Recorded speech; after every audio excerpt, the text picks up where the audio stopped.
এই হাদিসটা একটু শুনি। নবী সাল্লাল্লাহু আলাইহি ওয়াসাল্লাম বলেছেন, সেই ব্যক্তির না খেয়ে থাকায় এবং সেই ব্যক্তির পানি পান না করায় আল্লাহ পাকের কিছুই আসা যায় না। যে ব্যক্তি রোজা রেখে মিথ্যা বলা ছাড়তে পারে নাই, অশ্লীলতা ছাড়তে পারে নাই, হারাম ছাড়তে পারে নাই, সেই ব্যক্তির না খেয়ে থাকায়, সেই ব্যক্তির পানি পান না করায়, সেই ব্যক্তি যে স্ত্রী সহবাস করলো না, এগুলোতে আল্লাহ পাকের কিছুই যায় আসে না। যে ব্যক্তি রোজা রেখে মিথ্যা বলল, অশ্লীলতা প্রদর্শন করলো, অথবা গীবত করলো, অথবা আল্লাহ পাকের কাবায়ের ফাওয়াহিশে লিপ্ত হলো। তার মানে কুতিবা আলাইকুমুস সিয়াম কামা কুতিবা আলাল লাযিনা মিন ক্বাবলিকুম লাআল্লাকুম তাত্তাকুন, এটা অর্জন করতে হলে রোজা রেখে আমাকে আল্লাহ পাকের সমস্ত হারাম ছেড়ে দিতে হবে। যে হালাল স্ত্রী আমি ছেড়ে দিলাম, সেই রোজা রেখে আমি হারাম ভাবে কোনো মেয়ের সাথে কথা বলতে পারি, অ্যাফেয়ার করতে পারে, কফি শপে বসতে পারে, বাইকে ঘুরতে পারে, জিনা করতে পারে।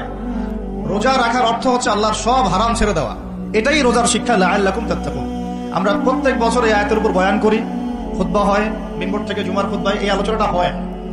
মূল কথাটা হচ্ছে এই উপলব্ধিটা আনা, আন তা'বুদুল্লাহা কাআন্নাকা তারাহ, তুমি এমন ভাবে আল্লাহর ইবাদত করো যেন তুমি আল্লাহকে দেখতে পাচ্ছ।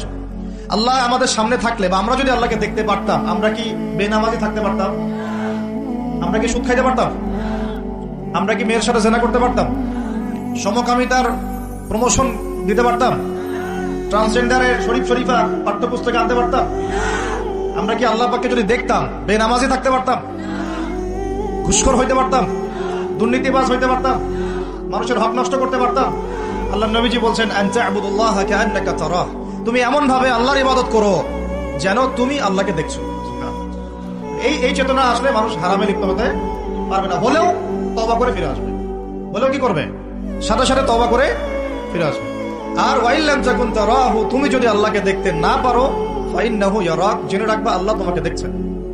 ঠিক যে উপলব্ধিটা আমরা রোজা রেখে অর্জন করি, আমরা খাই না, আমরা পানি পান করি না, তৃষ্ণায় গলা ফেটে যাচ্ছে, প্রচন্ড রোদ, ক্ষুধায় পেট চোচো করতেছে, খাই কেন? খাই না কারণ আমরা উপলব্ধি করি আল্লাহ পাক আমাদেরকে দেখছেন। কেউ না দেখুক আল্লাহ দেখবেন। গোসল করার সময় পানি খাইতে পারতেছি না।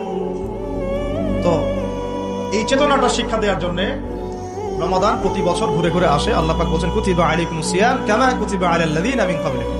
এটা তোমাদের উপরে এখন ফরজ করা হয় নাই, তোমাদের আগের উম্মতের উপরেও ফরজ করা হয়েছিল, লাআল্লাকুম তাত্তাকুন, যাতে করে তোমরা তাকওয়া অবলম্বন করো। আর তাকওয়া সম্পর্কে নবীজি আরো একটা হাদিসে বলেছেন, তাকওয়া হাহুনা। তাকওয়া হাহুনা বলতে তিনি বুকের দিকে ইশারা করছেন, মানে তাকওয়া আপনার লেবাস পোশাকে না। আমি পাগড়ি জুব্বা পরে বসে আছি মানে এই না যে আমি আপনার চেয়ে বেশি মুত্তাকি, যদিও এটা তাকওয়ার পোশাক। মুত্তাকি মানুষরা ঢিলাঢালা পোশাক পরবেন, নবীর সুন্নাত অনুসরণ করবেন, এটা একটা বৈশিষ্ট্য। কিন্তু এমন হতে পারে আমার চেয়ে আপনার তাকওয়া বেশি, হতে পারে কিনা?